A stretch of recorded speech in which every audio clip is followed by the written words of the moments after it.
Well, thanks so much for everyone joining tonight. And this is another opportunity for us to discuss the odds. Our hope tonight is to get some meaningful input from all of you on sort of the course that we're looking at taking and your thoughts on how that, how Larkspur in specific, should handle their odds. And so I'm here today. You remember me, I'm David Mazington from ELS, and I'm joined here by Ryan Call from Field Studio. And we're going to walk through, let me start up the show, and we're going to start walking through some of the sections that come after the ones that we talked about last time. So tonight we're going to talk about the site controls, building controls, and the architectural controls, or the architectural style section, as it's referred to. I have to, sorry to interrupt. Yeah, I sure. have to put you on pause for just a moment because we have some technical business to take care of first. Sure. And for the agenda. And Sure. I don't know if Allison, you want to do an official roll call, and then we have approval of the minutes. And then I have a quick update on public outreach, but then definitely we want to dive right into this. And then public comment. Thanks very much for that reminder. I'll start with the roll call. Committee Member Haroff. Here. Committee Member Kunstler. Here. Committee Member Paulson. Here. I'll note Committee Member Wagstaff is absent. And we have an item number 2 to approve the minutes of the June 23rd, 2022 meeting. If someone would like to make a motion to do that. I'd be happy to make that motion. This is Kevin. Second, Gabe. Committee Member Haroff. Here. Committee Member Yes. Kunstler? Sorry. Thank you. Committee Member Kunstler, do you approve the minutes? I do. Thank you. Committee Member Paulson. Yes. Thank you. Thanks. And then I had on the agenda update on public outreach for the housing element. And I put that there because I wanted you all to know that we have sent out postcards to every renter in town. I think every resident of town received a postcard at the beginning of this process, encouraging them to take a survey. But everyone is welcome to take the survey, owners too, and we will start promoting it just to the general public as well. And it's not a very long survey, but hopefully get more comments. And then there are questions that are specific to renters. There's some comments that are specific to people who work in Larkspur that don't necessarily have to be residents. And then some other questions for owners, such as whether or not they'd be interested in putting in an accessory dwelling unit. And then we have a tenant, oh, my calendar, I took it off the wall. We have a tenant group, a focus group with some tenants on August 20, August 24th from 6:30 to 8, where we're gonna actually have like really small group conversations with about 15 tenants just to get their input in issues with housing. And those are things that the comments we receive from these things will go to inform the policies and programs that will go into the draft housing element that you'll be reviewing at another meeting.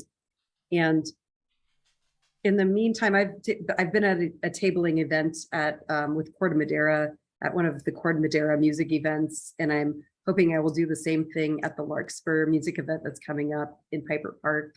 And also I would like to once we have a map with some sites to discuss, I'd like to get a table and go out to Pete's at Bon Air to try to get some more input from the public in those places too. So please encourage people to take the survey, and hopefully you'll see that out. And if not, let me know if you're not seeing it pop up in social media. So I can end that item unless you have any questions for me, and we could jump back into the objective standards discussion. Yeah, not for me, but thank you very much for those reminders. That's very, very helpful because we all have a lot of stuff on the list right now. Elise, can you remind us, or just when is the Piper Park date? Because I would be willing to join you. Oh, that would be great. I will email. I don't want to email. I'll put it in. Do we have chat? I don't know if we have chat on this. Yeah, that's fine. And we can do it later. You can do that. Emails more helpful for me, quite honestly, because then I can just put it in my Outlook. So Yeah, I think if I could get it really quick, I know who. You don't have to do it sent right now. It's Okay. fine. All right, so let's keep going. Okay. So just as a general reminder of what we're trying to do here is we are trying to take this document, this 360. I'm sorry, just Yeah. to make sure Elisa's agenda is being followed, or did you want to check on public comment, or are we done with that? All right. I don't, oops. We do have members of the public. If anyone, there's people out. If anyone wanted to comment on the item of public outreach, I'm happy to take comments, but we do have an item for public comment after the objective design standards item. Okay, but not on something that's on the agenda for tonight. Well, I think we could take comment on, I think it might have been at the last meeting. It might be a good idea to stop and pause as he's going through to, if it makes sense, because I think there's some different topics and it might be more relevant to get public comments as he's getting comments from you, especially given there's 3 people in the audience, and I don't think it would be take too long to do that. No, I don't think so either. All right. So so the reason we're here today is that the Marin County odds is 360 pages, and the intention is for each community to take it and to remove things that are not relevant to that particular community, in this case Larkspur. And you know, our overriding goal is to try to make this document more manageable for staff, since you know, this will be a document that staff will be using for years to come when it comes to approving multifamily housing buildings. These standards and guidelines do not relate to commercial buildings, and they do not relate to single family homes. So this really is about multifamily. So what we're hoping to do tonight is to get your feedback, and we're not going to go through the whole presentation just in one shot. We're going to break it up into some parts and components so that we can kind of get your feedback along the way, because it's a lot to take in at once. And then I think at the end of tonight, hopefully we're at the position where we can go and we can create a draft of the odds that we can then provide to all of you to red mark, and we can have another meeting, just go through comments. So the overall 360 pages includes all of these different sections. Tonight we're going to be covering site design, building types, and architectural design. The private frontage just really deals with porches and stoops. It's really sort of a very specific chapter, something that will probably end up folding into the building types or architectural design ultimately. So the last time we went through the zones, where we talked about what were the zones that were appropriate for Larkspur. And out of the 8 zones that were provided in the base odds, we selected these 5 zones. And I think it's appropriate for Larkspur because Larkspur has a really diverse built form. Everything from the ferry terminal and large multifamily housing developments down to much finer grain downtown and smaller houses. So this was where we landed in terms of the just general densities and zones last time. The only thing I wanted to call out where the red circle is that public utilities parcel we discussed last time, and it was changed to a T5 transit village, which is 5 floors up to 7. And that makes sense because it is adjacent to the larger walkable district of the ferry and all of the Marin County Mart. Otherwise, everything else was as we had discussed. So I want to start with the sites chapter to pick up on 3 different things. I want to talk about parking counts with you. Slope standards were an issue that came up in our original meeting. I want to talk a little bit about the slope standards. And then I want to talk about the application of the height bonus to slope sites and how that is distributed to get your feedback and for your information. So the existing Larkspur parking requirements are these. And of course, we're just worrying about everything that's multifamily. And I'm going to show you what they're proposing in the odds. Now, the decision point here is that you could elect to stay with your current parking standards, or you could choose to go with the ones that are provided by the odds, which are more aggressive, meaning there's fewer spaces allowed per unit. So the first zone, which is the most high intensity, which is the T5 Transit Village, They are proposing that a studio or one bedroom have 3/4 of a space per unit, minimum per unit, and 2 bedrooms or more has 1 1/4 minimum per unit. So when you look at what the zoning is currently for multifamily, it's a little bit higher in Larkspur at 1 unit for a studio and 1 bedroom, 1.5, and then of course it goes up as you get more bedrooms. So that's sort of the first. I'm going to run through 3 of these slides that kind of encompass the parking in the zones, and then we'll talk about it. Okay, I'm So sorry. This is Kevin. yeah, Just to interrupt. I'm sorry. I yeah, apologize. no, it's fine. But just a question. How would it make sense for us to approve something that would allow studio apartments to have less than a full space? Well, so the thinking on that is that not everyone that uses those units will have a car. And so one of the things that you'll see further down, I think 2 or 3 slides away, is they recommend that all parking is unbundled for a condo or a rental so that it will lower the housing costs in the area, because if you buy a condo, you won't automatically have to buy the parking spaces associated with it. And same with the rental. So if you had a large apartment building, that had 250 units and maybe it provided 200 spaces, then some people would get it and some people wouldn't. But Right. So I guess the concern I have is that, like you just said, some people would get it and some people wouldn't. right. And for the people who wouldn't, what would they do if they needed a car? Well, they would seek other parking solutions. They would use rideshare. It depends on their situation and how far they have to go. So, I mean, I don't know the percentage of people in Larkspur. Well, that's what we're planning for. So I mean, I don't know either. We're trying to figure that out. But it just strikes me as something to ask a question about. Yeah, no, For people who have, who want a place to live and they need a car, and we're allocating them less than a parking space in order to do that, and tell them they got to go find it somewhere else. That just doesn't seem right to me. Maybe I'm missing something. I think, when the logic behind it is when you decouple the parking from the units, there are some cases where 2 bedrooms don't need the 1.5 spaces. So maybe there's 1 car per 2-bedroom household. So I'm just kind of voicing out some of the logic that I've heard. And so in some of those cases, if you plan for kind of a larger, like 1 car per bedroom approach, you end up sometimes overparked. And so the ratios that Opticos are basing the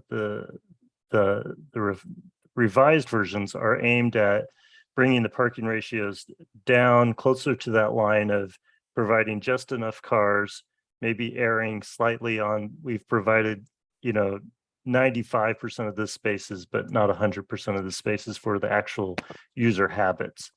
Okay. So that's, and I appreciate that. Yeah. I guess my point is, this applies to condos as well as apartments, right? that's correct. So if somebody is thinking about investing a whole bunch of money into a condo, and their assurance is not to have enough parking for what they anticipate their needs would be for that condo, how is that being helpful to them? Well, I think any of these developments have a mix of studio, 1 bedroom, 2 bedrooms. No, that's So, not my question. I okay. understand that. That's not my question. My question is very specific about those people who are considering investing in property in our community. How would that be helpful to them? So if you were to buy a condo, you could have an option to buy a space with it. It's just the space would be bought as a separate entity in the uncoupled approach. And that's something that, we could remove from the odds. It's something that Opticos included in it. I think uncoupling parking for condos is a harder sell to developers than uncoupling parking for rentals. Yeah, but it's not going to be a harder sell for people who are investing their money in a home. Right. I guess my question would be, well, I mean, the logic of what you've I described. got a question. I'm sorry, Dan, Counselor. I'm sorry, Gabe. Dan was, Yeah, go ahead, Dan, Dan. I'm Dan sorry. got started.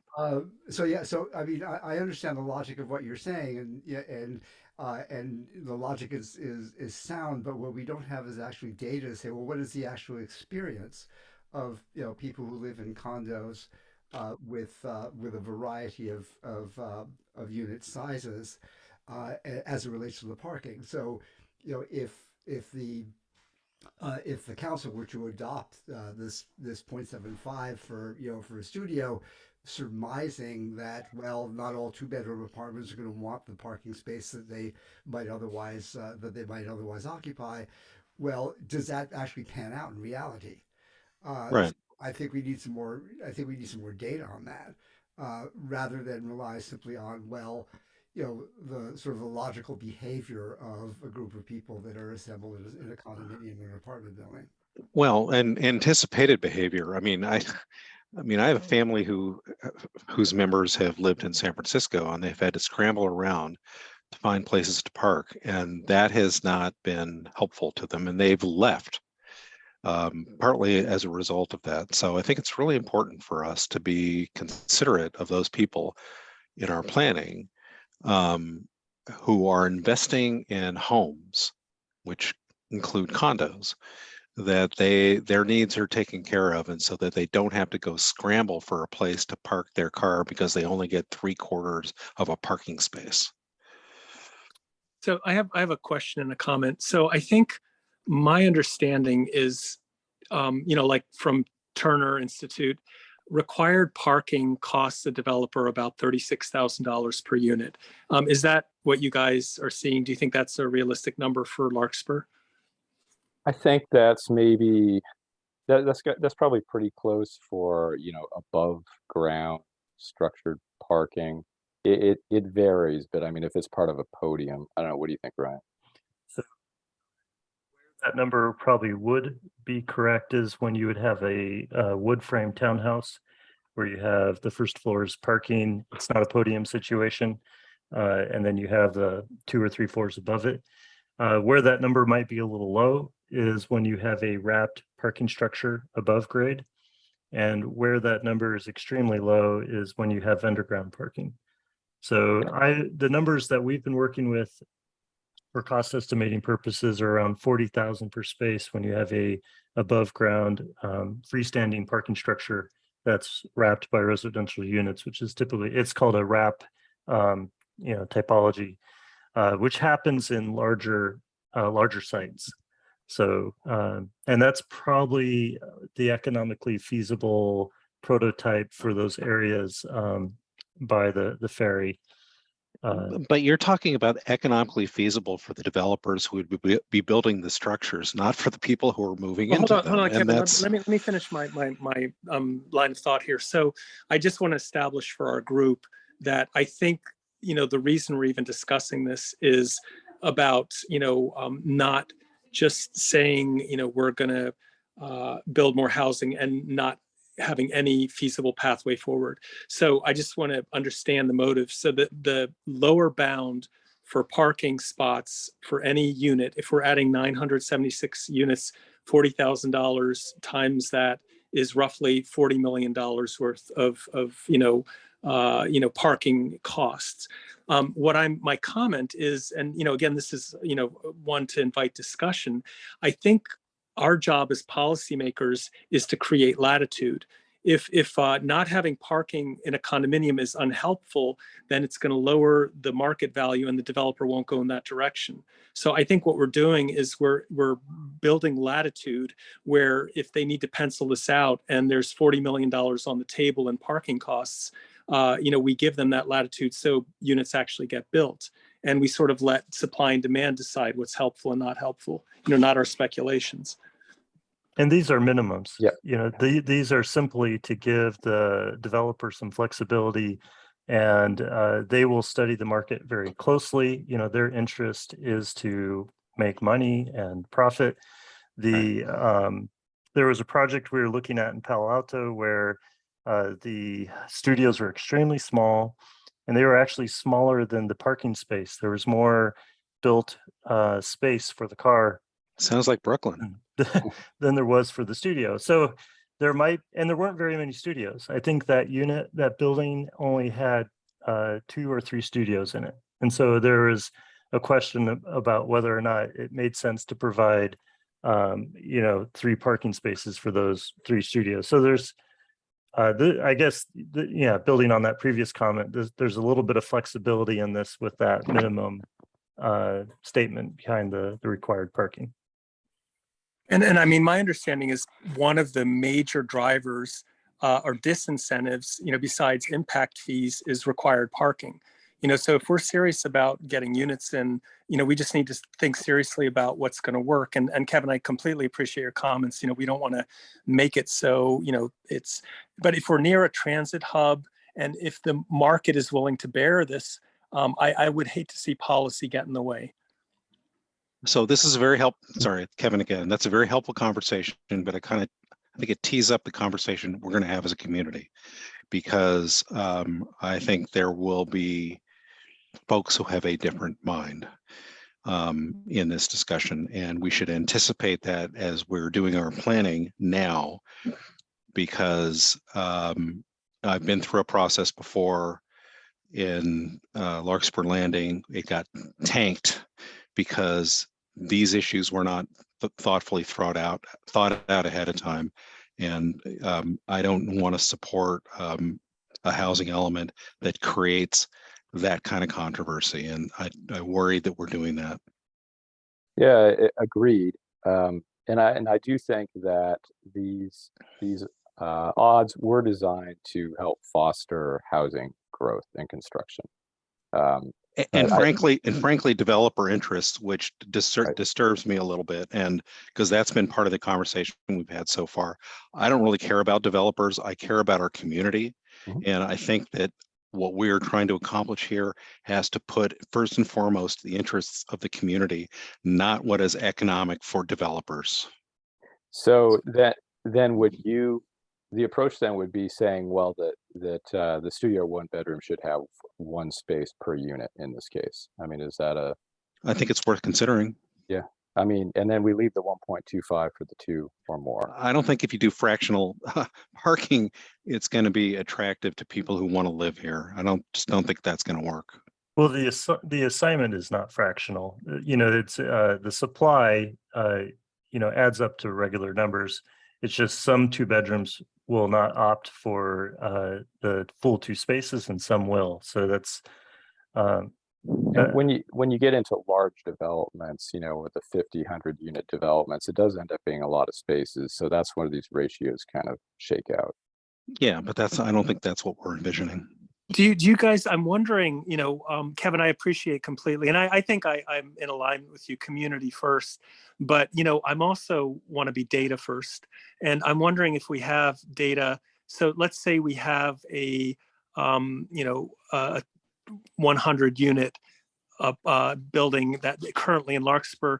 Do we have a sense of what the allocation per unit is now? I mean, could we use that as a guideline? Because I think we don't want to create, parking problems, which we had to mitigate around the high school. It becomes a problem when people don't have parking and then they park in other people's neighborhoods and so forth. So it's a good question, but do we have any data around that, or maybe Elise, can we somehow get that data?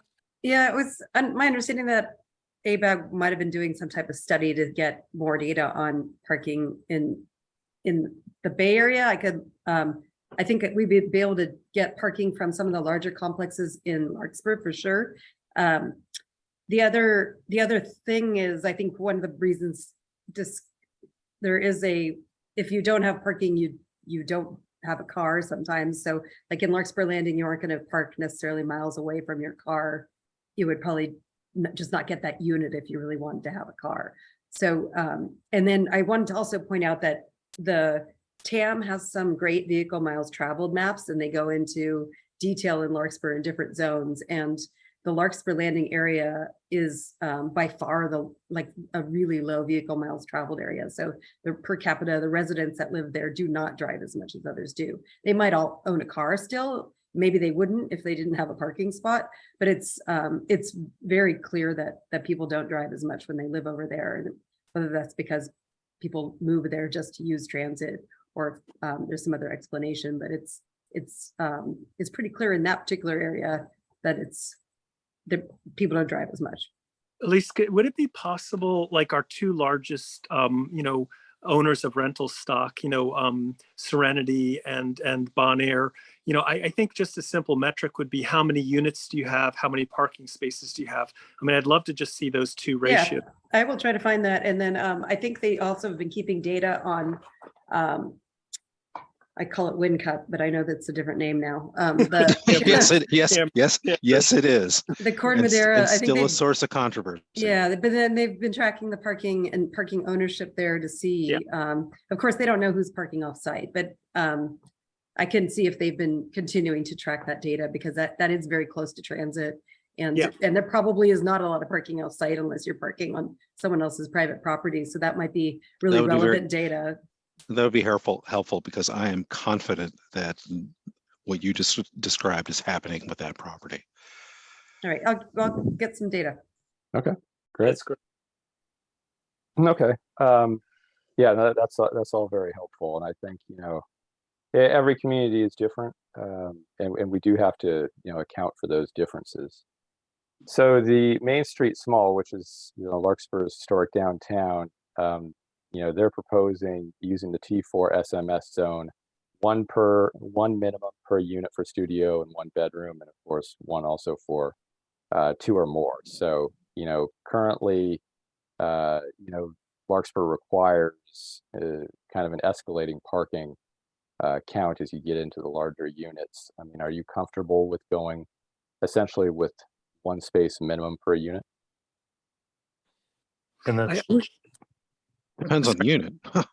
I was going to say, I wish we had the same, honestly, Lisa, and maybe, unfortunately we're rushing to end of the year deadline, but the parking question vexes me. We just got done talking about parklets, and we don't really know. Everybody has, anecdotal claims. I would love to know the same thing. Like, I think the Serenity Bonaire thing is something that could be answered in 5 minutes. We have 3,000 units and we have 3,000 parking spots, done. It gives you some norm.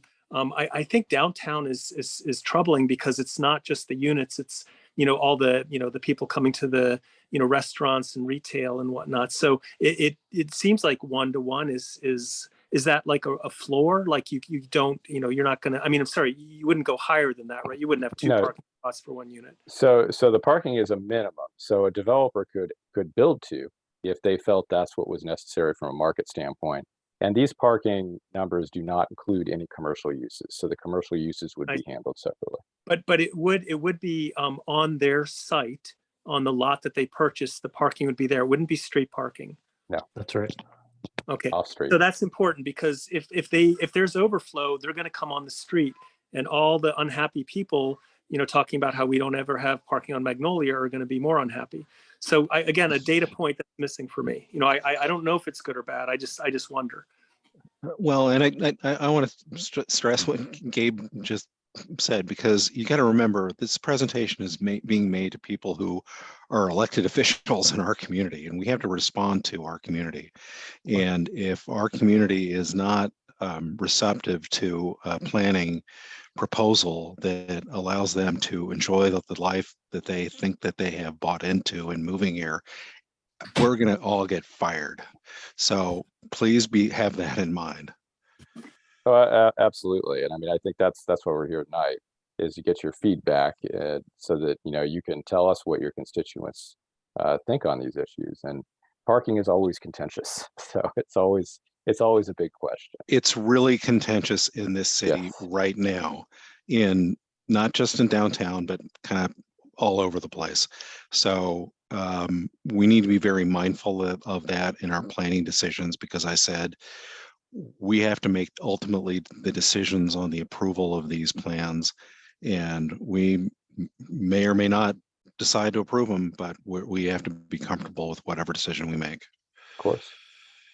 For the areas that are outside of the T4 historic downtown and the T5 higher density area around the landing, the proposal for those and the odds is 1 minimum for studio, 1 bedroom, and then for 2 or more bedrooms, 1.5 per unit. So again, when you have a lot of units, the expectation is that people that have the 2 bedroom and more, some of them only have a single car.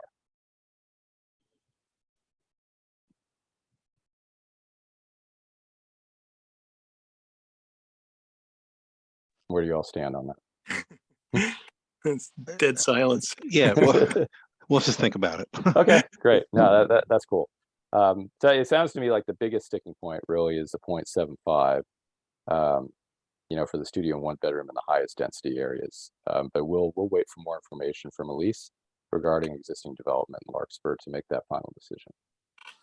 David, I have a very general question. I've got the Mhm. odds in front of me. Can you just so I follow along better, what chapters are you on right now? So the parking is in sites. Sorry, general to design sites. So the parking and loading is in 05040. Okay, thanks. And then this is two things that they put in that you may choose to reject. I mean, all of this, you can just say no and we can knock it out, or we can replace it with something else. One of the things is providing a car share parking space. I don't know how much car share is used in Larkspur. The bar is pretty low. I mean, you don't have to provide anything for 49 units or less, and only one for 100 units. And then the other one is, this requirement of unbundling the costs from the parking space from the units, whether that's either condo or rental. Again, that's trying to go towards creating a lower cost entry point for residents, for rental or buying. That doesn't mean they can't also have a space, but that would be handled separately. So, if you want to leave these on the sideline and we push these out, that's fine. If you want to be, I guess, more assertive in terms of trying to achieve the goals that they were going after, we can include these. One area where this might become problematic is where you have the townhouse configuration, where the architecture, the garage is part of the architecture. You have a pantry right off you open up the door, you get out of your car, you put your food in the pantry. You Right. can't unbundle that. That is an integrated product type, parking and residential together. So Yeah. We would that have might, to, we that need the might, exception. there might need to be some more notes on this one. Yeah, for sure. I agree with that. Yeah, for larger structures, would there be any provision in the odds for charging ports for charging stations for electric cars? Yes, and I think that may be included in the odds as well, but that's something that many cities are requiring, that over a certain number of spaces you have to require X number of charging stations, and those numbers have been growing recently as Sure. with Tesla and everything. Well, yeah, now they're Kia and Volvo and Yeah, I mean, Yeah, they're everywhere. So and frankly, our energy suppliers, which is important to me because I'm closely affiliated with MC Clean Energy, which provides power to our community, and MC has a very robust program for encouraging charging stations. That needs to be included in a good way in this planning. So thank you, Dan, for bringing that up. Thank you. do you have a strong opinion in terms of whether they should be unbundled or not? This really strikes at affordability. That was at least the On charging stations, or no, on unbundling parking from the unit. So you would buy a unit, buy the parking space separately. I think it's a bad idea. Okay. Yeah, not only that gets complicated because you would have to probably grant a right of first refusal to people who actually reside in the structure, as opposed to just having another asset you can sell to whoever wants to buy it. There's also an option to assign this concept only to the rental. It doesn't have to apply to both condominium and rental. It could be one or the other.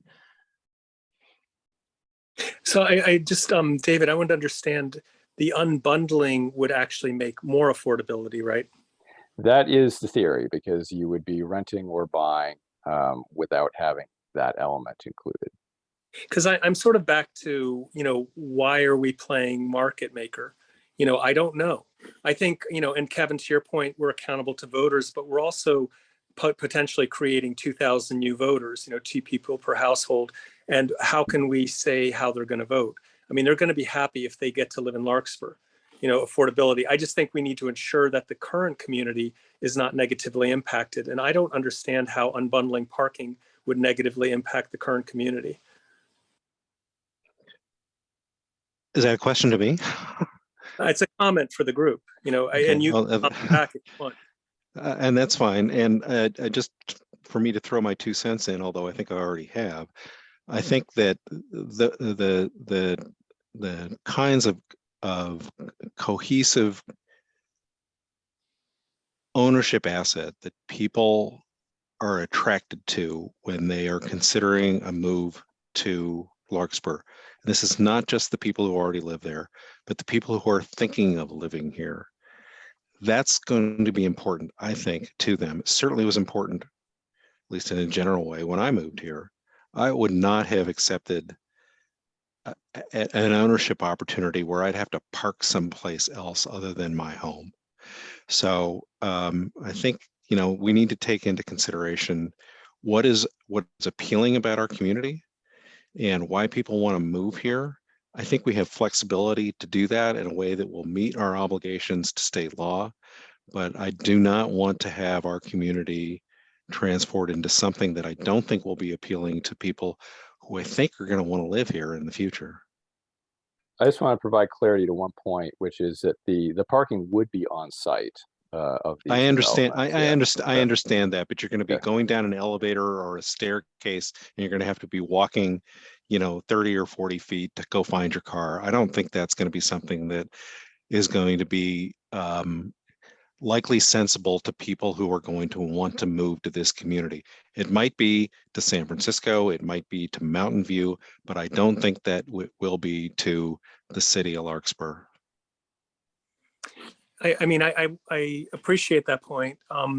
The one, sort of philosophical invitation here is, even if you look at your own experience, choices you made were when houses were under $1 million.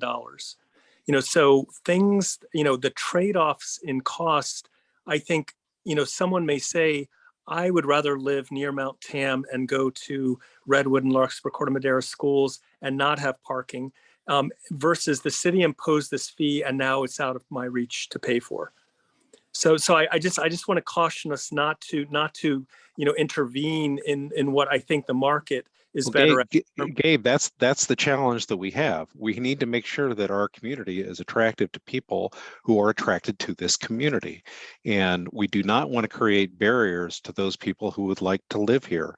And if we start transforming this community into something that looks more like, as I said, Mountain View, and I hate to point that out, that is not going to work for this community. It's just not. So on this specific issue of parking, we would be inviting what, if somebody has unbundled parking. I'm not sure I understand your point, really.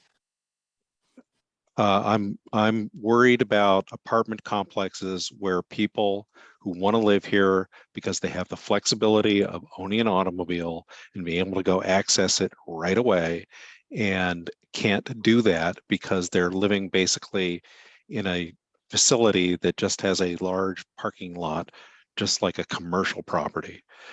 That's just not what I see this community. That's not the direction I see this community going towards. Well, Okay. I mean, I think it'll depend on. I think that would be a case in where you had a very large development. No, I understand. I understand. But we're talking about that a little bit now, and before we go down that route, I think we need to be very careful about that because we're not just talking about what we're needing to do in order to accommodate state requirements.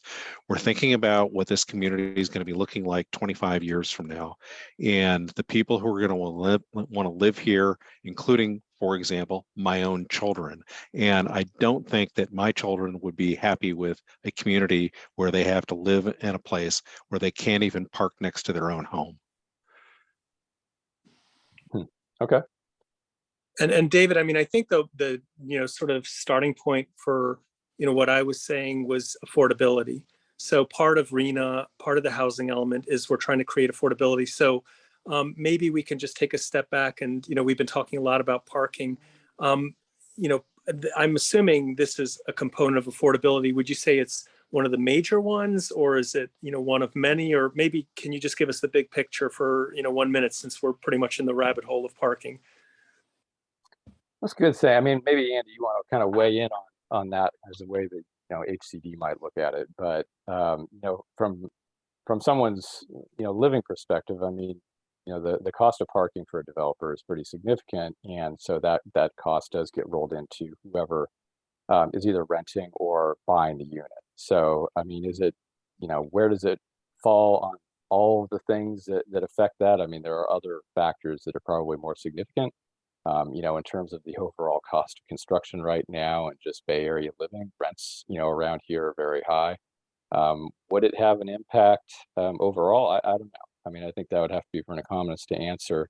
But it certainly is geared towards trying to create a more affordable alternatives by creating development that maybe is not as costly, in the short run. And the other little bit I'll add to that, David, is developers don't mind building parking spaces. They're very expensive, but the way they offset that expense is they build bigger units that come in at higher price points. And so the resulting behavior from a larger parking requirement is often that you get an abundance of larger, more expensive units and a rarity of the smaller efficiency apartments. And so that's, it's part of, it's all math for a developer. So yeah, but that's what you're talking about. You're talking about the economic math for developers, and yes, we're not talking about development for our community. Results in a smaller supply of affordable housing for the community. I understand that, but we're talking about changing the character of our community in order to accommodate the economic interests of developers. That's troubling to me, and I would hope that our conversation, as it continues, takes that into account. As I said, my kids would love to live in Larkspur. They won't if this community changes in some of the ways at least, we're talking about in this process. So Kevin, I want to understand when you say that we're catering, or maybe we're talking too much for the developers. I see it differently. I think we're really talking about affordability. Do you think creating more affordability will negatively change the character of the community? No, absolutely not. What I'm talking about is there needs to be more of an accommodation between developer interests and what we want to accomplish for affordability. We can do both, but I think a lot of this conversation is being driven by what our developer community thinks is economic. And that is troubling to me, because that's not an interest that I particularly care to cater to. So you raised, I think, a good question. And, for David and Ryan, I mean, I think implicit in what you guys just said is that unless we, create certain parameters, the price points will be very high, which means it won't be affordable. Maybe you can walk us through, what Kevin might be talking about, where we can, still hold on to certain standards and get affordability, or, more generally, how do we get affordability? And this gets back to, the general question. We're in the rabbit hole of parking, but there's impact fees. There's, last time we spent a lot of time talking about the height, how many, maximum stories.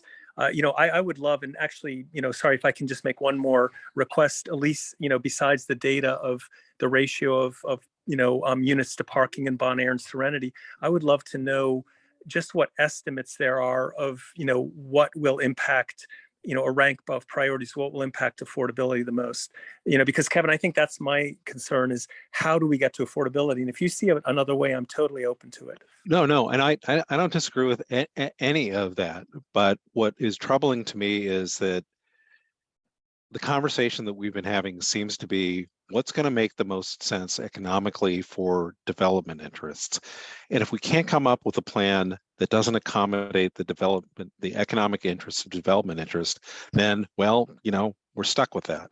But I don't think that it is in the interest of our community, and certainly not in the interest of those of us who run for election, as I'm about to do, to cater to those interests primarily. I just think I guess it's not within the scope of what our community will tolerate. we did have a focus group, the county, I think, led it with developers, and I know you're saying we can't just plan for developers, but I wanted to mention that cost of parking was definitely one of the themes that came up about what makes it difficult to develop in terms of cost. So I want to put that out there. Second thing I wanted to mention was the climate action plan for the city of Larkspur encourages unbundling of parking costs. And then the third thing I thought was it could maybe be an optional item, so that if someone was seeking to do it, they could do it, but it's not a requirement for everyone. And then finally, we have a lot of state laws that waive parking requirements for affordable projects. So even if you had a parking requirement, chances are the projects that are doing any sort of not even significant 20%, 10% affordable housing will be able to reduce their parking requirements. So we do have, for larger projects, some built-in parking waivers for affordable projects. Yeah, that last point was really helpful. And I think, guys, maybe we're going too far down the rabbit hole of affordability, but I think it's it's something I've really wanted to understand. And I thought, based on what you just said, Elise, we could have a fairly generous parking allotment for houses. And then if we say now we're getting into affordability, it would waive what we're talking about in this conversation. That's correct. I mean, that's how the law would apply. If someone asked for less parking, they could get it. And please don't not understand me. I don't agree with anything that has just been said in the last 20 seconds. I agree with all of it. It's part of our planning. It's important to me. I'm part of a number of different organizations and communities that are completely in support of this concept. My concern is that in order to address things that we have as a community have embraced, that we are going down, to use Gabe's metaphor, a rabbit hole where we are basically trying to accomplish the goals that we have set for ourselves in a way that primarily addresses the economic concerns of developers. I understand there has to be some balance between those two, but it worries me that as we go down the path that we need to go down to meet the needs that we have in our community, to meet the requirements of state law, and to meet just what we morally want to do, we are going to be doing that and making decisions that are primarily driven by the economic interests of developers. And that is troubling to me. Well, I think, HCD is, and the housing element push is about trying to encourage production of housing, so there's an increased supply and hopes that over time that would help lower costs. And that's at all levels. That's at affordable level. They just want to see more housing.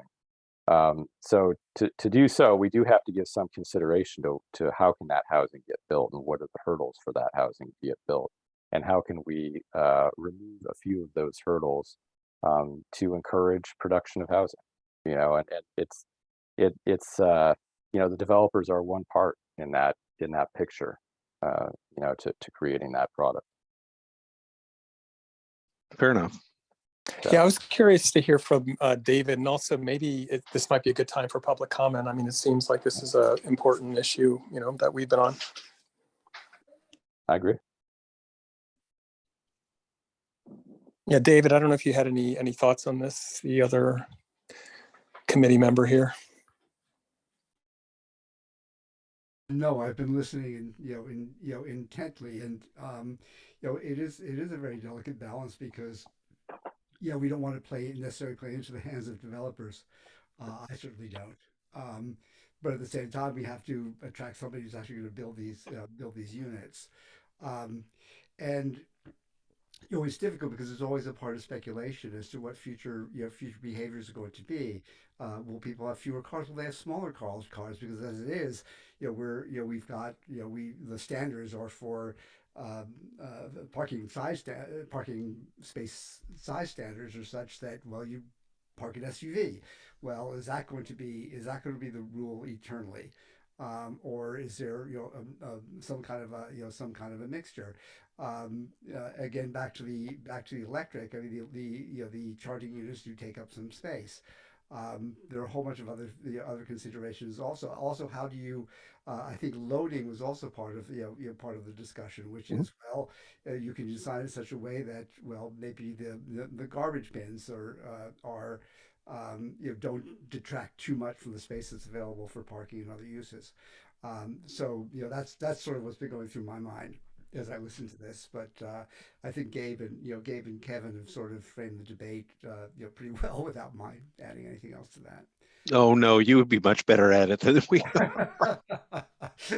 You're an attorney, Kevin. Yeah, well, you're not, and that's much more valuable, quite honestly.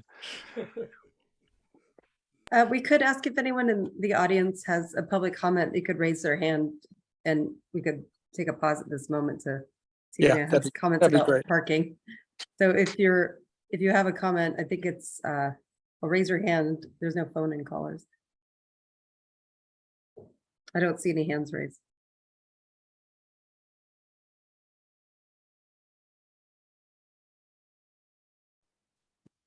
Okay. It sounds like we have a lot more to get through. Parking was just a small piece. It was. No, but this was a very helpful conversation because it was not just limited to parking. Parking has kind of initiated the conversation, and I hope this conversation informs the rest of the conversation that we have on what we have in front of us yet tonight. Yeah, no, that was fantastic. So the next thing I want to just kind of go through is some of their provisions for slope. This was something that was mentioned in our initial meeting with you about how to handle slope. I think most of these are pretty typical and reasonable accommodations in terms of, on the left, don't do this where you create a podium structure and the parking is, or I'm sorry, that the housing is on one level. They're encouraging that the housing, whether it is like a townhouse like this or whether it's a larger building, that it steps so you don't get this sort of large blank wall condition at the lower slope. And then the big question that everyone has is, when someone applies the bonus for height and floor area, where does it go on a slope site? So this is a diagram that they created to show how the application works.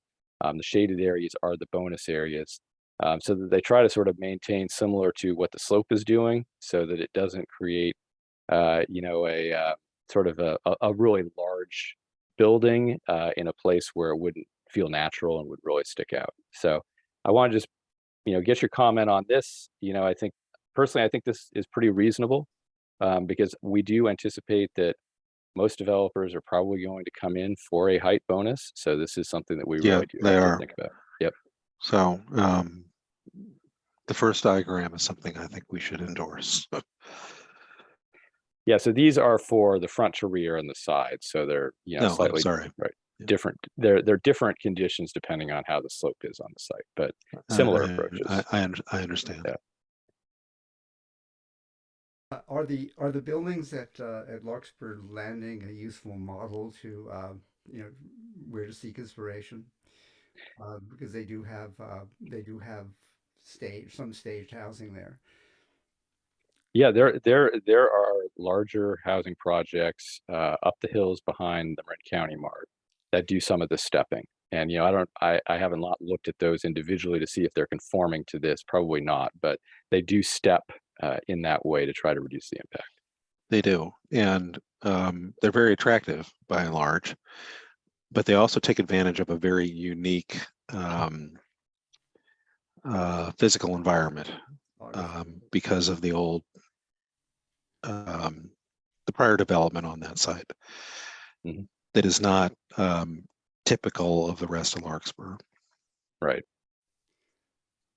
David, I'm trying to understand, is there also a different way to calculate the bonus? For example, height measured from the down slope versus the up slope. Is that partly what's at stake here? I think they measure it the same way. It just is a question of whether your slope is kind of going, you know, across, whether it's a cross slope or a down slope. And, you know, they require setbacks and so forth. You know, I think the intent here is that the form stays roughly the same, just goes a floor up, you know, so it steps in the same way. That's fine. Okay. So now for the fun section. So the design controls are broken down into some different parts, and different cities, especially when it comes to the architectural style section, have made very different decisions on how to deal with it. We have, Ryan's going to talk about typology and style, and they kind of work together with the way that the Marin odds had been designed. But I will say on the architectural style, I think Sausalito just did not adopt that chapter at all. Corte Madera removed the chapter, but provided it as a resource essentially. And then I think Belvedere adopted it in whole. So there are some different approaches. The approach that Ryan's going to talk through on that is more of a hybrid approach, which I think is interesting and captures sort of the best parts of it. So Ryan?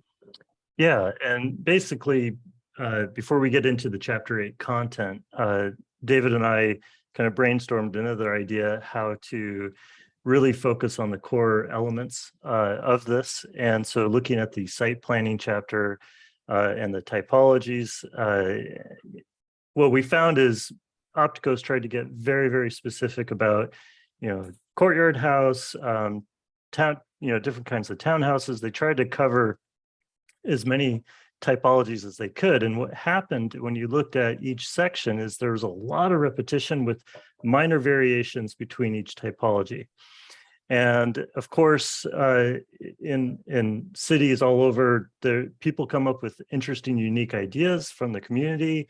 They build them, and you can't assign a typology to every idea that's out there. So when David and I looked at it, we thought, well, perhaps what we do, take the elements that pertain to human scale, such as the breaking down the massing so that it's not oppressive or dominating the street. Let's look at how entries and the important kind of social program elements you know, relate to the street. How is the site accessed? How is parking designed into the site? And take those elements and have those requirements, but not try to put a name on them. You know, and try not to assign a typology name, and instead just kind of focus on the core design concepts. And what we think this will do is help allow, you know, new typologies to come into Larkspur, but play by the same rules that the old typologies do and create a consistency there. And then also it focuses your conversation with potential developers to be less about what's this thing called and more about how did you treat the massing of it? How did you break up the street wall? How did you adjust the parapet heights or the roof heights and things to create visual interest? So next slide, David. So focus developers and architects on a clear set of community form and craft-based design principles. Let's focus on quality and human scale, those elements, and then allow creativity for those architects to you know, not be so tightly restricted to specific styles, but to focus though the requirements for them on, did you know, use quality materials at the base? Are these things durable? Are they long lasting? Are you using cheap windows or using nice windows? And how do you change materials from one material to another? Is it done in a nice way? And so those things aren't necessarily married to a typology or an architectural style, but they're things that can be universal concepts that can be applied to a variety of styles. So quality design plus unique. Next slide. I got a quick question. When you Sure. talk about the quality of the materials and the quality of design, are you referring specifically to the external design, but also or also to design elements inside the walls? I think the purview of the planning approvals, architectural approvals, building approvals tend to be, at least the planning approvals are focused on the outside of the buildings, the site design the exterior materials, how the building, affects the community. But one element, though, that's important is looking at how elements like balconies or porches, which are kind of a little bit indoor, a little bit outdoor, kind of indoor-outdoor elements, are designed in a functional way. So they're not just decorative, but they actually serve the purpose that as a transitional space between the interior and the exterior. Okay, thanks. So this is just an example, a few blocks from David's home, that I've always been fascinated with. Trachtenberg is a really great firm out of Berkeley. They've done a large variety of different scale of architecture and design. What's interesting about this one is it mixes typologies. And so there's townhouse elements, there's a studio flat, there's the preservation of what was once a grocery store, a little neighborhood grocery that has historic elements. And then in the back, it's contemporary townhomes. And when you walk the street in the neighborhood, it feels very much in scale and in compatibility. And what the solution represents, though, is something that would be very hard to achieve with the Optico standards, because it blends different styles and it blends different typologies into a creative site solution. So the reason why I provide this example is that with the approach that David and I are brainstorming and presenting you tonight for your thoughts, is it allows the flexibility for these typologies to get mixed, invent new ones, or styles to be mixed, but at the same time follow rules on human scale, material quality, detailing, things like that. Next slide. So just a quick question. I'm sorry. Sure. That's all fine. Maybe you can come back to the slide, the previous one. Those are all great options. And I think they would be something that our community would welcome, depending upon the individual circumstances of the project. So, as long as, we're creating these as options for individual properties, I think that's fine. I just don't want to create the impression that we're imposing any particular design style on the community at large. But this is obviously very attractive. Great. Yeah, and that's exactly how we feel. Selfishly, as architects, we find that styles change. People's ideas about what is aesthetically preferred vary drastically from decade to decade, and it would be unfortunate to be needed to update your guidelines every 10 years, because if we go too strict with specific styles, then you're not accommodating the future. So let's go to the next slide. I have a quick comment, because what sort of strikes me is, that previous slide, what you're describing is very seductive, and I definitely like it a lot. But at the same time, what we're talking about is removing discretion from city officials as to what design should look at.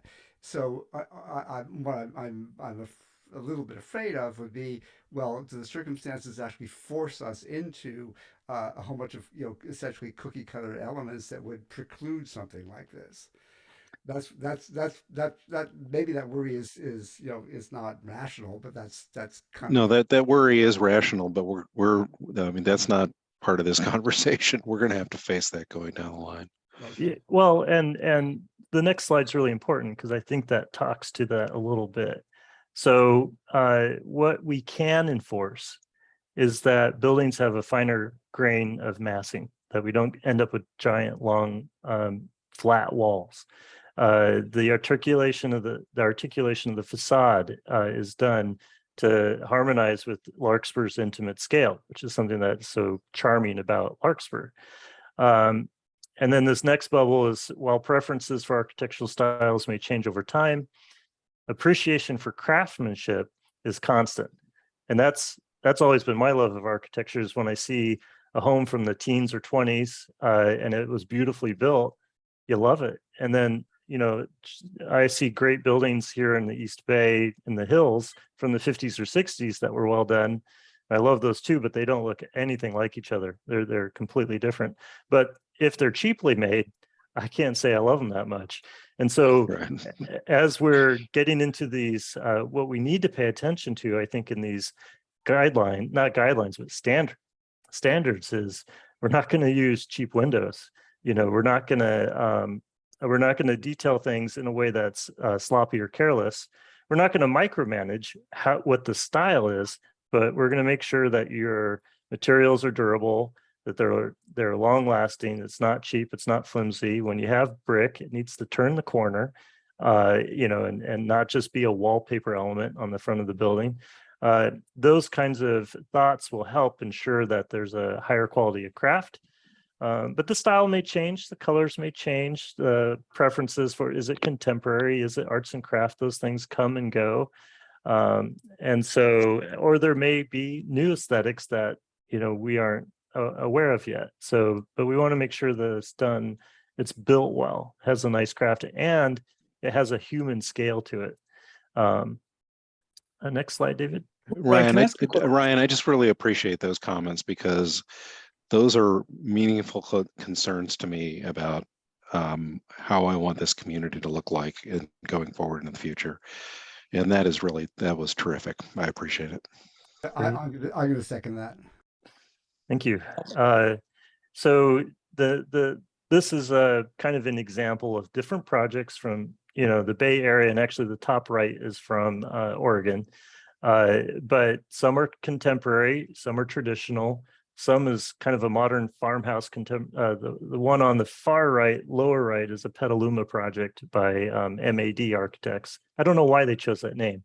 I think that's a crazy abbreviation that you'd hire mad architects, but yeah, some guy's name, who knows? But they're actually really extraordinary people. I've gotten a chance to get to know them, and I'm always impressed by the thoughtfulness in their work. And then the lower right one, the lower left one, sorry, I want to draw your attention to, because this is one of their ADU units that are designed for affordability. And what I have admired about their work is they've put a lot of effort into stretching a buck in a way that delivers architectural quality and scale and a creative interpretation of traditional forms.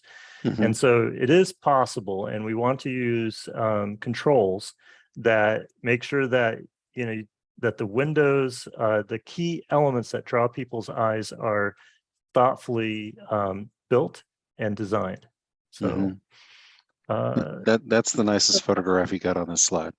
Ryan, real quick question. I'm sorry, just a very basic. Sure. I wanted to understand the motivation here. So the design controls part of the odds is really us walking the line where we give up, you know, the planning review, the non-ministerial stuff. And we're trying to say, these are all the things that you can do without any judgment call or any further intervention.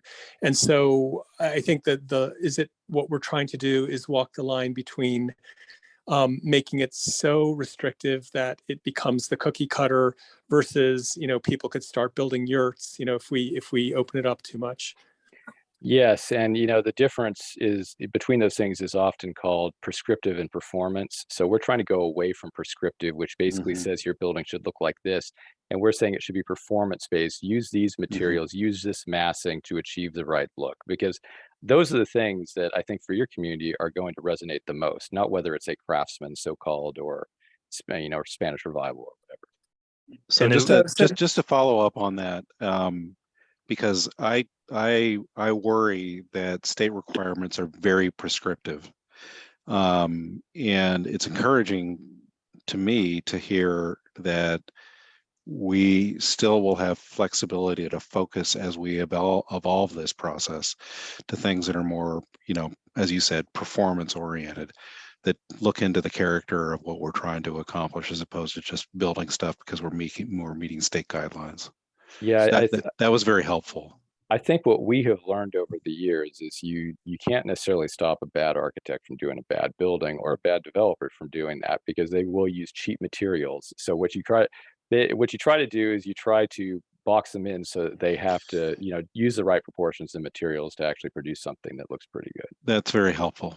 Right, that's that's great. The one thing that really strikes me in these pictures, particularly the one on the top right, is that there's a structure there where there's a certain percentage of the facade of the front facing side of the building, which is very organic in terms of the material choice. Um, and I think that sort of highlights something that's been a concern of me is that not have something that looks like it would be appropriate in a suburb of Cincinnati, but maybe not in Larkspur. Where here, where you have that organic element, at least a certain percentage of it, which is an organic element, I think that would be very, very helpful in designing some standards that that kind of reflect the community. One interesting to build on that thought and kind of a question is sometimes in guidelines, you can say no, or standards, you can say no. So we can say no to vinyl windows, or we can say no to the little plastic inserts that suggest, the window is broken up into panes, but it's not really. And some of those design directions lead to something that can be more authentic. And so the building on your thought is, would we restrict fake wood? I mean, it's pretty rare that fake wood ever looks like real wood, though they're getting a little better. But those are some questions that when we draft up this next round, will be really important for your team to kind of think about. And material authenticity, organic, but also using the materials in a way that aesthetically expresses their nature is really important. And we'll be able to dive into that in more detail. Yeah, I think we'll need some more help on that, because I understand that materials change, and folks who are making these things are doing a better job all the time in terms of what the characteristics of what they're producing, and that's we don't want to promote buildings that are look like they were built in 1910. So I understand that is something we need to focus on. Yeah, I mean, to me, there's also the question about things like brick and stone veneer, which are really not products of nature, and not really reflective of our community, because mortar doesn't do terribly well in an earthquake. So we actually would never build something with those materials except as veneer. And is that something that that enters into consideration also when we're looking at, well, what is actually going to reflect our our environment? That is actually a great question, because I think a lot of people in Marin would tell you that more rusticated look is more Marin. But you're absolutely correct. That sort of stone, if it was actual stone, not very viable in the seismic area. So that's one of those questions that I think you'll have to kind of sort through. That is a terrific point, and that's a point where we'll need some help figuring out, because what you just said about seismic considerations, and there are other considerations as well, fire considerations, all kinds of things. So as we go through this process, taking that range of factors into account, I think is critical.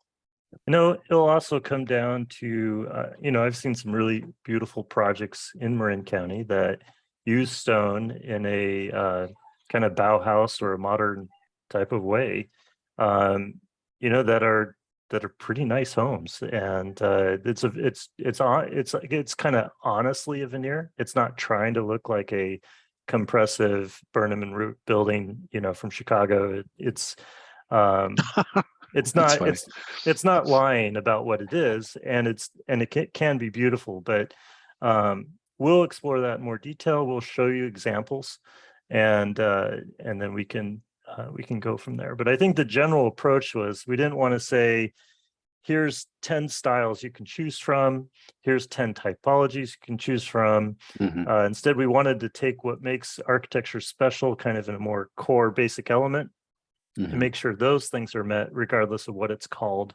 So next slide. And it's going to allow us to slim down the document, because there was a lot of repetition on the right. Was it 57 pages, 57 David? pages, yep. And you had to really it's like, where's Waldo? He had to study it really hard to figure out where the change was between some of the typologies. And so I think we can take all of the good thinking that's in that and consolidate it quite a bit and make it a clear conversation by getting rid of the labels and the duplication that comes with that. Because a lot of these are just sort of different by a small degree. Next slide. So eliminate extensive guideline repetition. Also eliminate typologies not relevant to the private sector. Some of the typologies were really lovely that were in the Optico standards, but we haven't seen them built in 70 years. And so, it doesn't make sense to focus on that. And then focus conversation on design qualities versus what to call it, which we talked about. And then allowing new ideas into development, such as the shop houses you have in your community. And then typologies and styles, it's often more interesting when you mix these things together in a single project. And then the last one is flexibility to adapt to changes in the market, taste change about how a house should be designed or an apartment should be designed. And you don't want to have to revisit your guidelines and all the process that entails every time a new typology is introduced. So next slide. So this is kind of an example about how we can do, how we can modify some of the core concepts. We can, by removing the repetition, we can focus on the big ideas that are, throughout the different neighborhood districts zoning concepts. And then we can show a color key that says T4, T3 applies for these smaller lot examples.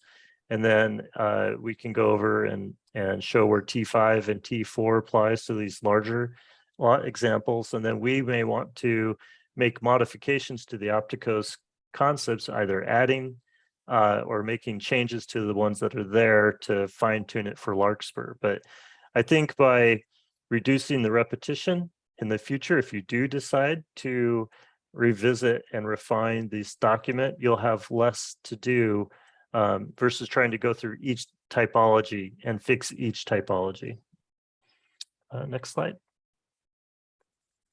And so this is another example of how you might apply, selective application of their massing rules to multiple neighborhoods. So kind of a summary. Moving into chapter 8. Kind of the same philosophy.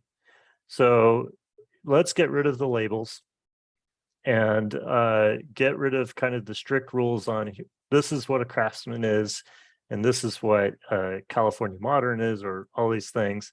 And then and remove like the specific eave details, because if you have those, they're just gonna, every project's gonna say, well, that's what we have to do. We're gonna do just that. And then instead focus on basic elements, quality and function. We can talk about a base of a building, but let's talk about it in terms of using quality materials. We can talk about walls and talk about how do you, if you have a variety of materials on a wall, how do you turn corners so it doesn't look paper thin? Roof slopes, min and max, keep these things kind of broad brush. Make sure if you have eaves, they need to be finished and nicely finished. What is the minimum extension? But we don't need to dictate, is this, Spanish, Mediterranean, or, all of those things that were in the previous, in the original Opticos. And then focus parapet really on screening mechanical units if it's an apartment building. Windows, let's focus on quality and making sure that we don't have large projects with lots of cheap windows. Porch and balcony, it's really important that those aren't just decorative, that they actually have enough dimension for function, and that they're also sited in a way that relates to the street and the entry and their purpose. And then this is optional discussion item is, do we want to talk about certain very clear prohibitions? And that can be something we can discuss in more detail once we have a draft in front of you. But again, this is in the context of not single family homes. You know, No, these are understood. multi-family, and you know, a lot of times some products such as T11 or vinyl does not look good on a large scale. And it might be specific to certain designations. Maybe some of these prohibitions only apply to T4, T5. Maybe they're allowed in T3, you know. So that's the flex. We have a lot of flexibility to tailor that, but that's something that we'll have to consider. That's very interesting, because I hadn't really thought about that much, and I think that would be a very helpful conversation to have, because I think our ability to build into these the requirements that we're considering that would set those kind of standards would be extremely helpful. Is it, And I don't know whether we have the flexibility under state law to even do that. Maybe we do. If it's but if it's objective, you do. I mean, it just has to be objective. yeah, no, I understand that, and that's what we're struggling with right now. Yep. But this is really a helpful conversation, because I hadn't thought that those would actually be the kinds of standards that we could adopt as objective standards that would make us compliant with state law, but might not be something that, you know, somebody wants to come in and build a big building might like, frankly. Possibly, yeah. I mean, vinyl windows are a fairly cost-effective solution, but you know, are they durable? Do they look good on Yeah, a large right. scale? You know, And if we make a clear prohibition against that, then, you know, that's an objective standard, absolutely. and that people have to live with it. Yep, absolutely. And I it- think, oh, go ahead. are underground utilities an objective standard? I don't Uh, believe, We That's have, the I upside. think there is a current objective standard, but there is an out, I think, based on cost. So I think like it's required, but you can, if it's cost prohibitive, someone can opt out of it. Let's I work mean, on that's like a current public works yeah. standard. Let's work on that one. I have a couple questions just to make sure I'm following well enough. So I think I have an old version of the Opticos, you know, so these chapters are not lining up, but the styles or typologies were, for example, contemporary, craftsman, Mediterranean, Tudor, Victorian. That's sort of what you started with, right? That's chapter 8. Yep. Yeah, that is okay. So it's still there.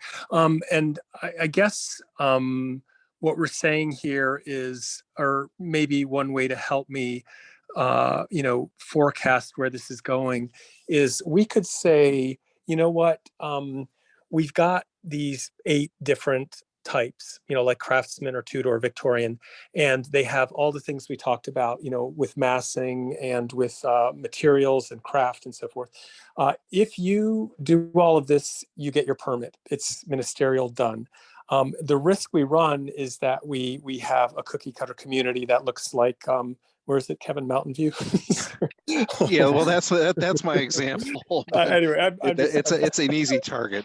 I'm just poking fun. I'm poking fun. But my serious question is so first of all, we're not talking about single family anyway. So it's a little, you know, of a stretch for me to say craftsman or Mediterranean or Tudor for multifamily, but it just means take those single family design elements and scale them to multifamily. So is that correct? In this entire discussion is around the multifamily piece.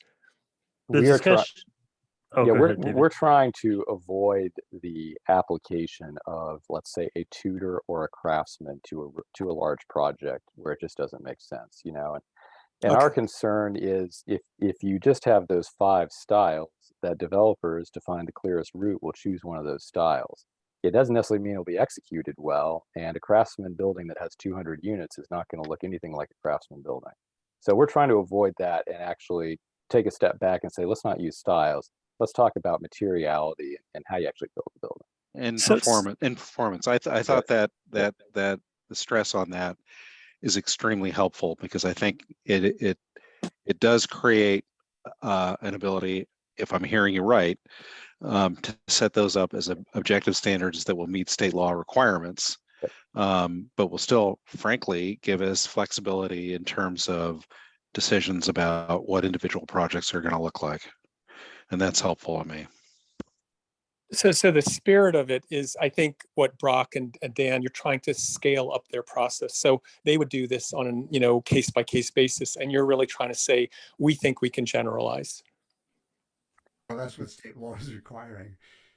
No, Yeah, but Yeah, I'm we, wondering, yeah, if the group here, is that's what we're, the deliverable is that we're going to get something where we want to measure it by whether it's actually, capturing nuance, yet it's, pretty much sort of set in stone. A little, not set in stone, that because you're trying to say it has flexibility, but it's all Well, objective. It's the not. no, but that's kind of what I'm hearing from these guys, and this is very, very comforting to me, quite honestly, because I have worried all along that what the state is requiring us is build and just build whatever developer is saying, and we have no flexibility in terms of what gets built.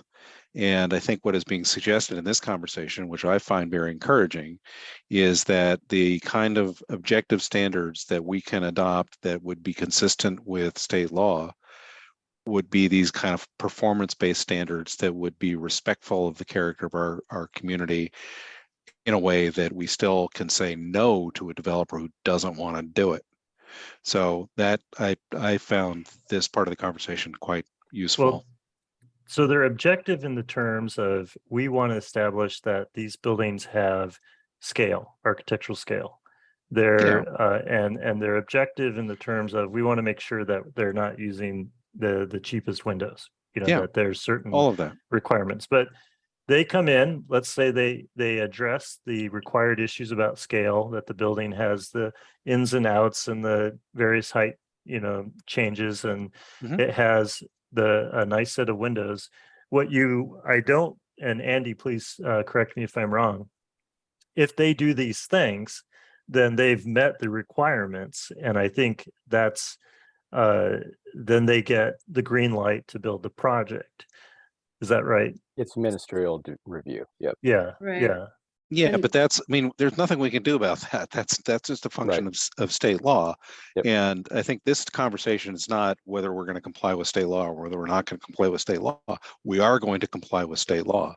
But what you have helpfully suggested tonight, I think, are ways in which we can comply with state law that will give us more of an ability than I anticipated to preserve the character and quality of the community that we have here in Larkspur, and that is the most important thing to me. Yeah, I agree with that. I think that this these performance based standards um, really should be the centerpiece of a message to the state. And not only that, the other thing that strikes me is that by using these performance based standards, you're probably pushing the developers into designs which will be acceptable to us as a community. Um, I think that's probably the likely trajectory. Um, and certainly a better alternative than saying, well, here's a Tudor Lego set or here's a Craftsman Lego set. Right. Yeah. And, a lot of times there's a lot of costs the developer doesn't want to do that goes into replicating a 1920s Tudor building or, it doesn't. And we're You not know, the- asking. We're not asking for that. Right. Yeah. And so I think there's a benefit to allowing them a little bit more freedom, but then tying their hands on the issues of material quality and scale. And, Yep. it's funny. Some of my favorite buildings can be quite plain, but if they have beautiful windows, they're elegantly simple. That's true. And doors as well. So I think that will be, well received by the community, and Yep. I think the developer community will not see a problem with that. My Next house slide. my house is quite plain, but it has nice windows. Yeah. Yeah. There are Tudor style buildings in New York City the birds enjoy very much. But nobody else. Well, I mean, I think that's the thing. When I drive around Larkspur has a lot of variety architecturally, It and does. that's part of the spirit of what Larkspur is. So let's not. I mean, if everyone goes Tudor, suddenly you're turning yourself into That's Solvang not. or something, right? So It's like That's not what we want. My house Right. looks like it could have come out of New England, but it could come out of New England looking cheap, or it could come out of New England looking nice. That's right. And we've spent a lot of money trying to make it look nice, and I'm Yep. very proud of the house that we have. So Yeah. this kind of flexibility is just fine with me. Great. So next slide, David. These will be a little redundant because we've kind of covered some of this, but I was actually, City of Richmond had this conversation ahead of you, probably about 6 months ago. And they spent 2 hours on what is California modern, which was an added style to their set. I don't believe it was in this standard set. Well, that debate was so painful to watch. And, and it's like, honestly, I've got books and books being an architect of people's different ideas about what contemporary is. And there's books and books of what the different ideas about arts and craft are.